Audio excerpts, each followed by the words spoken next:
better than today. Let's make tomorrow better than today. Let's make it better. Let's make tomorrow better than today. Let's make it better. Let's make tomorrow better than today. Let's make tomorrow better than today.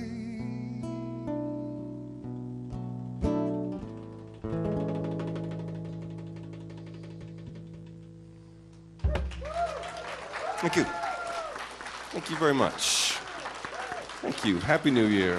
Ricardo Romero. Thank you. So please welcome with me the woman who the state of Texas in 1999 named Mother of the Year, Sally Jo Taggart.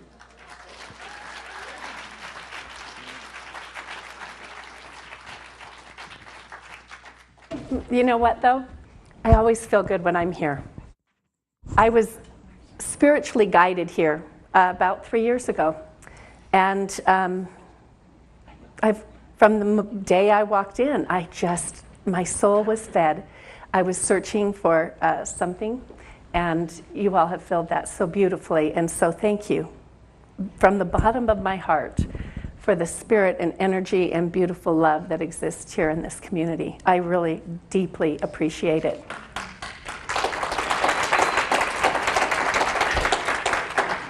And Happy New Year!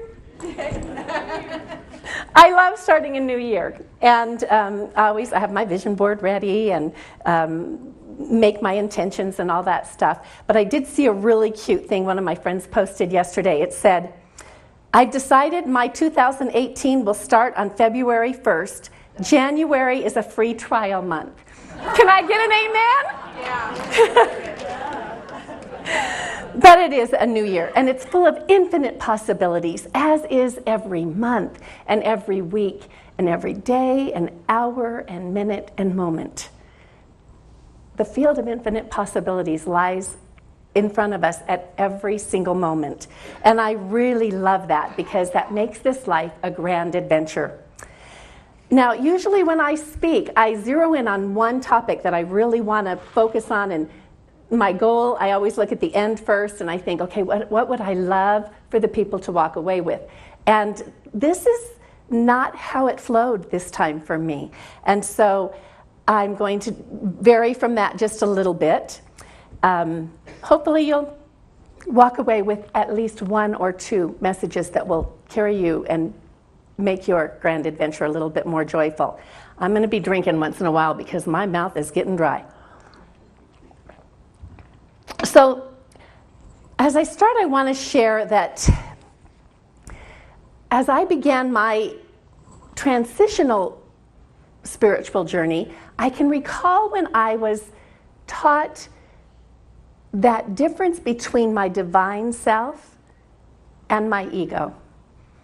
And I believe it was Wayne Dyer that really was able to teach it to me in a way that went deep within, and I was able to recognize this difference. So in my own words, I will say that your divine self is that part of the divine source that entered into your body, okay? It's the part that can never be damaged or hurt. It's pure love. It is the God part of you. For me, I call that my I am. And whenever I'm exercising my life, living my life, making my choices from that divine, oh, it feels grand and glorious, and it's such a joyful thing. Then I learned about the ego. Now, previous, I didn't have a word to give that. I just thought it was like schizo, and which a lot of people have voted on. But so I had this understanding of the ego, which also resides with us while we're on this journey in a body. And it really kind of, I realized I didn't like that ego part so much. I really wanted to always be from my divine. And so I decided I needed to destroy the ego. Well, we all know that which we resist persists. So that didn't work real well. I hadn't learned that concept then. So I'm trying to push out the ego, and it's just going crazy wild. Then I had a new teacher, and you know how the saying, when the student is ready, the teacher appears. And Dr. David Hawkins taught me the next part. He's the author of the incredible book, Power versus Force. And he taught a concept that really helped me with my ego. He said, just treat the ego like a pet. It's doing what it does naturally. So any of you that have had a dog or gone to a home where there's a dog and you enter the house or you ring the doorbell and the dog goes wild, yap, yap, yap, yap, barking, that's the ego.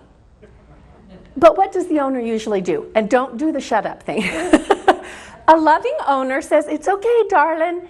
It's just Sally at the door. It's okay. Calms that little pup down. It has just done what it's meant to do. And what it naturally does. And then the person in charge, if they're wise, will just calm it down. And that's what I started doing with my ego. And I would just go, it's okay, you're just doing what you do. But you know what? Somewhere inside me, my ego didn't like being treated like a dog. So I made one more shift. And I began, and I did it in an interesting way because I learned about the little girl inside me, the one that was loved and injured as a child. And she came up in one of my meditations about 3 years ago. And boy, she gave me what for. And really let me know that I had not protected and guided her and nurtured her like she needed. And so now when I go within and I visit with my ego, and when I operate from my divine, I'm able to treat my ego more like a companion, more like a child, not demeaning, but a child that I nurture and love and protect because it's going to do what it does. And it wants to be reassured that we're on this journey together. I know there are a couple of great sages who have overcome the ego in this life, and frankly, I don't expect I'm going to be one of those. So instead, I've decided to embrace the ego, that part of me that lives in a little bit more fear, and nurture it and reassure it that while I'll make the decisions, hopefully, sometimes ego still makes decisions, that I will consider where the ego is and help it so that it feels and acknowledge and consider it and love it as we go through this journey together. So having said that, I'm going to shift just slightly and share the lyrics to a song. Now, if you know me a little bit, you'll start to know that I really love music. But the one and only true music is country. Just so you know. All right? And so there's a really fun song by Brad Paisley that's called If I Could Write a Letter to Me. Now, this is from the aspect of a man that's maybe in his 30s or 40s, and he's writing to his teenage self. And I'm going to share it with you, and it's really clever and fun, not full of incredible wisdom, but it's fun. If I could write a letter to me and send it back in time to myself at 17, first I'd prove it's me by saying, look under your bed. There's a Skoal can and a Playboy no one else would know you hid. And then I'd say, I know it's tough when you break up after 7 months. And yeah, I know you really liked her, and it just don't seem fair. But all I can say is pain like that is fast, and it's rare. And oh, you've got so much going for you, going right. But I know at 17, it's hard to see past Friday night. She wasn't right for you, and still you feel like there's a knife sticking out of your back, and you're wondering if you'll survive. But you'll make it through this, and you'll see you're still around to write this letter to me. At the stop sign at Tomlinson and 8th, always stop completely. Don't just tap your brakes. And when you get a date with Bridget, make sure the tank is full. On second thought, forget it. that one turns out kind of cool. Each and every time you have a fight, just assume you're wrong and Daddy is right. And you should really thank Mrs. Brinkman. She spends so much extra time. It's like she sees the diamond underneath and she's polishing you till you shine. And oh, you've got so much going for you, going right. But I know at 17 it's hard to see past Friday night. Tonight's the bonfire rally, but you're staying home instead, because if you fail algebra, Mom and Dad will kill you dead. Trust me, you'll squeak by and get a C, and you're still around to write this letter to me. You've got so much up ahead. You'll make new friends. You should see your kids and wife. And I'd end up saying, have no fear. These are nowhere near the best years of your life. I guess I'll see you in the mirror when you're a grown man. P.S. Go hug Aunt Rita every chance you can. And oh, you've got so much going for you, going right. But I know at 17 it's hard to see past Friday night. I wish you'd studied Spanish. I wish you'd taken typing class. I wish you wouldn't worry. Let it be. I'd say have a little faith, and you'll see if I could write a letter to me. Well, a couple years ago, I wrote a letter to me. And it was in a coaching course I took. And yes, coaches have coaches. I can't see my own swing.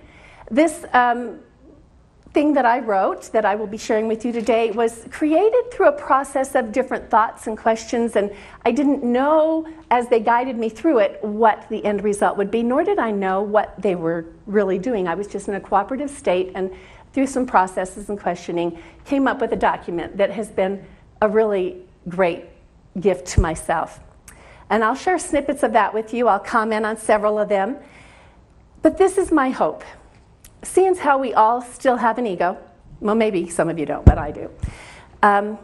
My desire is that you will tune in from your divine, embrace your ego, listen with your heart full, and allow any messages that might work for you to go deep within you and take those with you.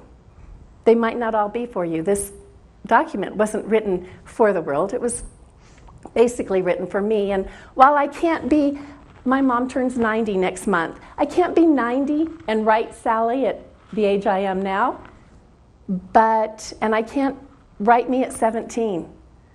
It feels like this message was the wisdom that, if I can put it in place, will bring me more joy on my journey through this life. So the beginning. We are all on a thrill ride called life. Life is an adventure. That was a great statement for me to make to myself at the time, because in my previous life, I didn't feel like life was an adventure. I felt like it was a lot of work and a lot of struggle. And indeed it was, because that was how I lived it. So shifting my attitude from the negative, because every thought is a prayer, and shifting it to the positive made me look at life more joyously. Instead of poor, pitiful me, it was, what's next? How can it be more fun? What's around the next corner? What's the next adventure? And looking at life with that attitude, instead of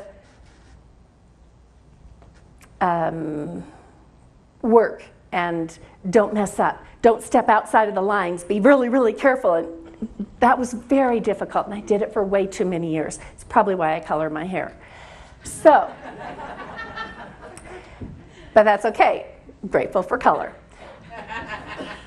Be full of thought and be thoughtful. I've always known that I thought. Bob Proctor says, very few people think it's the hardest work you'll do. And I probably fall into that category. Our programmed thoughts are what go through us most of the time, all the time, day in and day out. But as I go inside and meditate and have my spiritual practice more and more, I do feel like I'm thinking.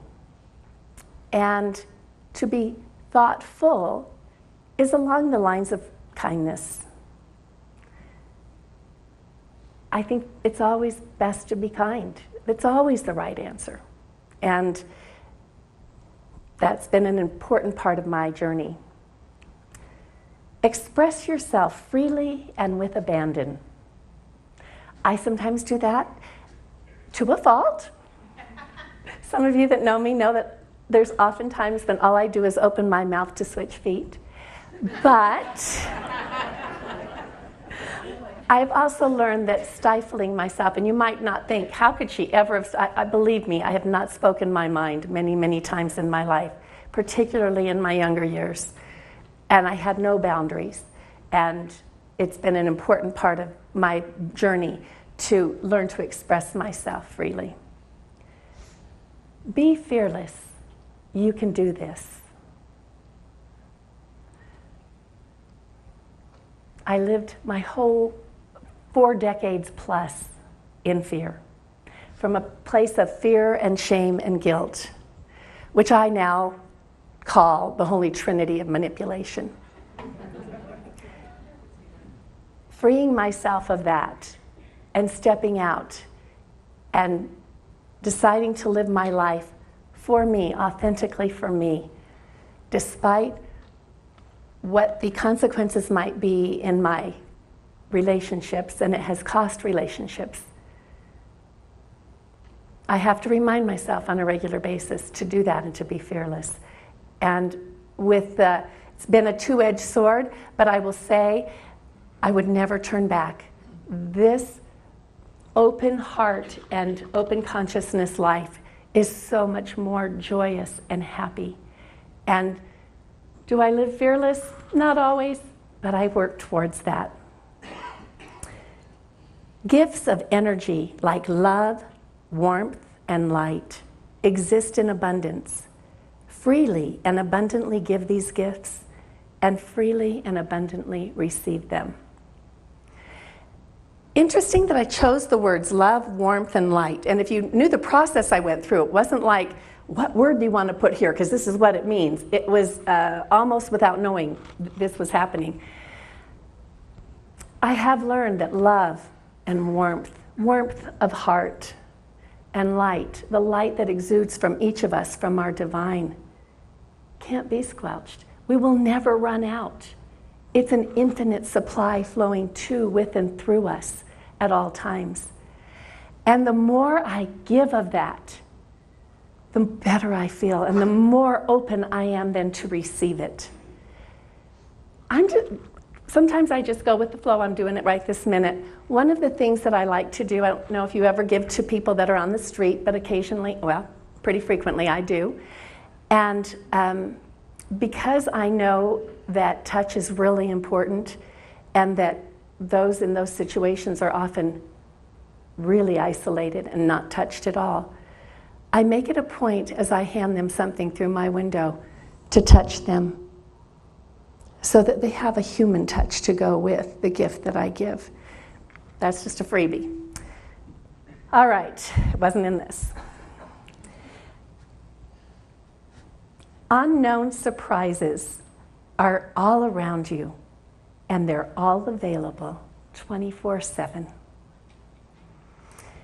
Many of you know that I'm widowed, and I've shared a little bit of this in the past, but when my husband was diagnosed with cancer, he had brain cancer, so we knew it was basically he was on his way out. In fact, he was very conscious and very accepting of that. He used to say, "I'm heading out of town."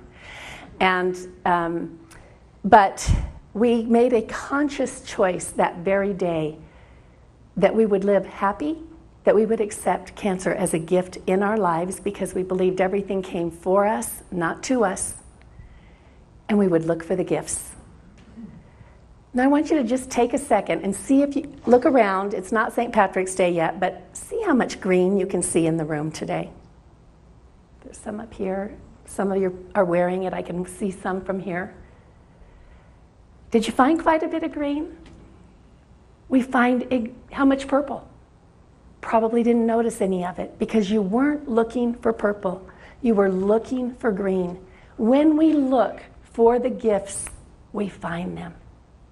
And when we look for why everything's, pitiful me, we'll find that. It's a lot happier journey to look for the gifts. Go for it. Be all in.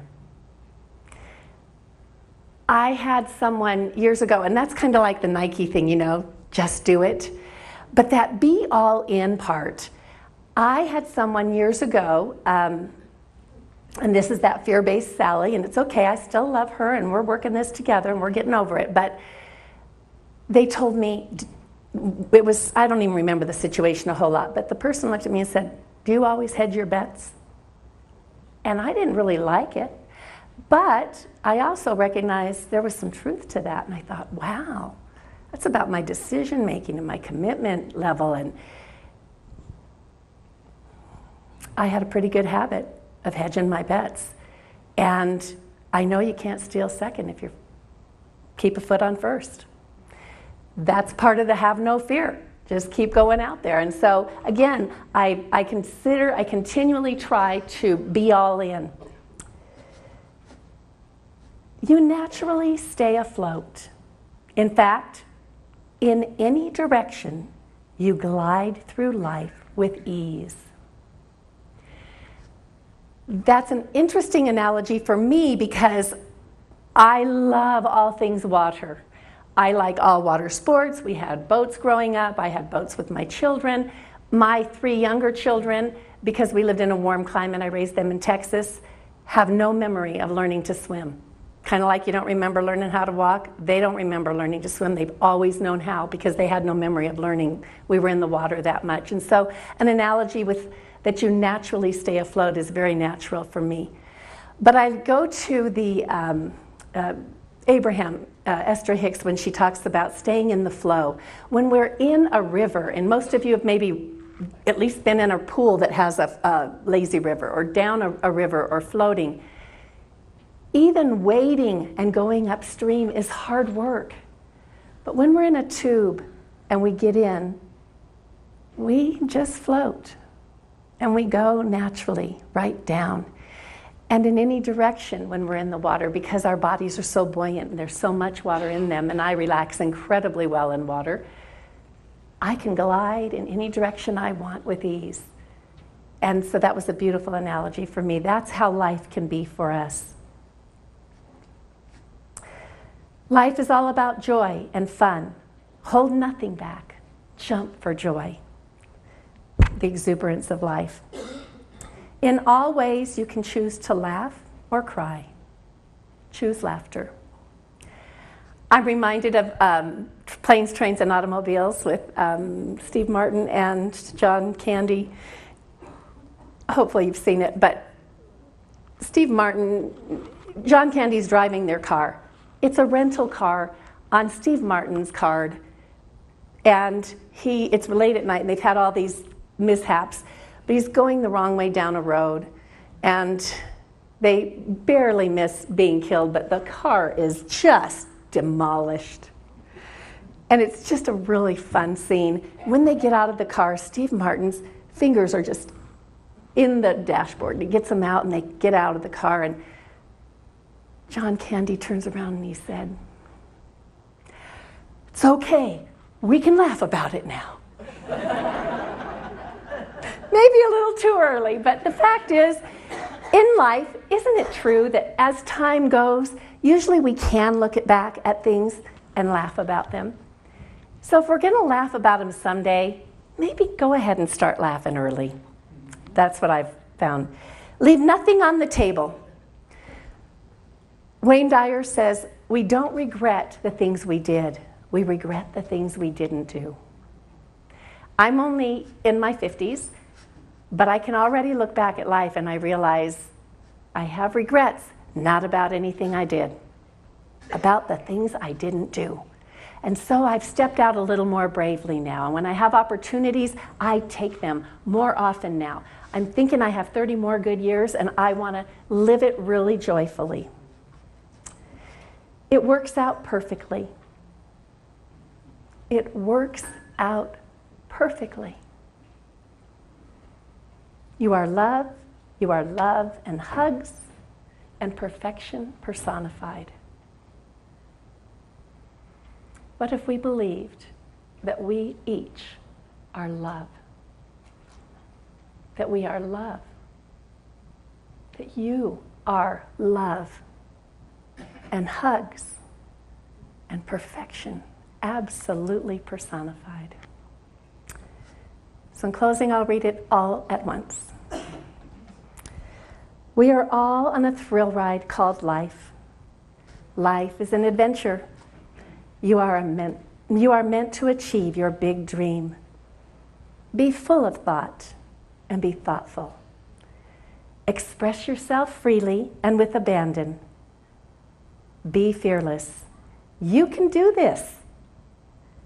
Gifts of energy like love, warmth, and light exist in abundance. Freely and abundantly give these gifts, and freely and abundantly receive them. Unknown surprises are all around you, and they're all available 24/7. Go for it. Be all in. You naturally stay afloat. In fact, in any direction, you glide through life with ease. Life is all about joy and fun. Hold nothing back. Jump for joy. In all ways, you can choose to laugh or to cry. Choose laughter. Leave nothing on the table. It works out perfectly. You are love, and hugs, and perfection personified. Thank you.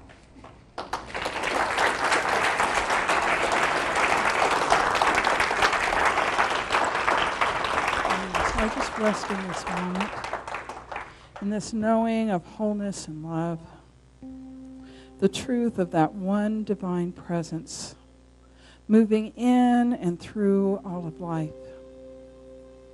Always has, always will, without beginning and without end.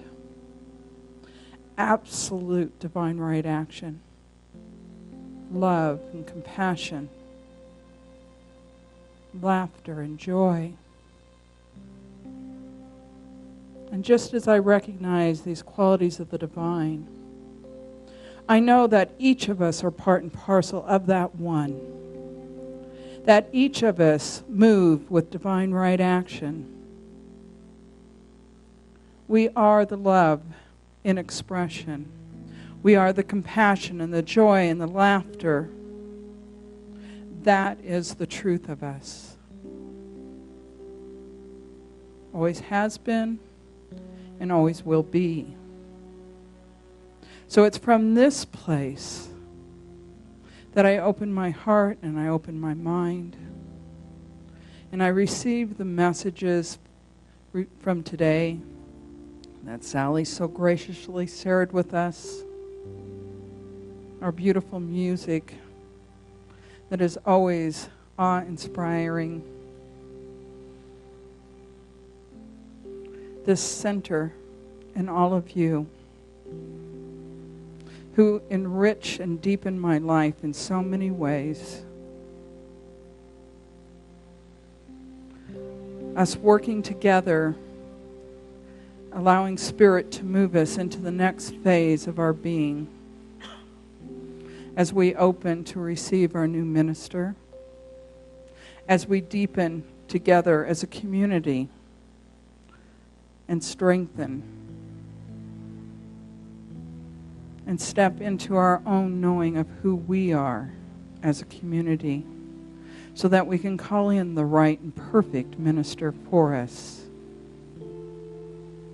And we're doing that with grace and joy and laughter. I'm just so grateful for our time together this morning, for our growing together each day, for the truth that flows in and through each of us into expression today and always. So I simply release this word. It's spoken, therefore it's done. As together we say, and so it is.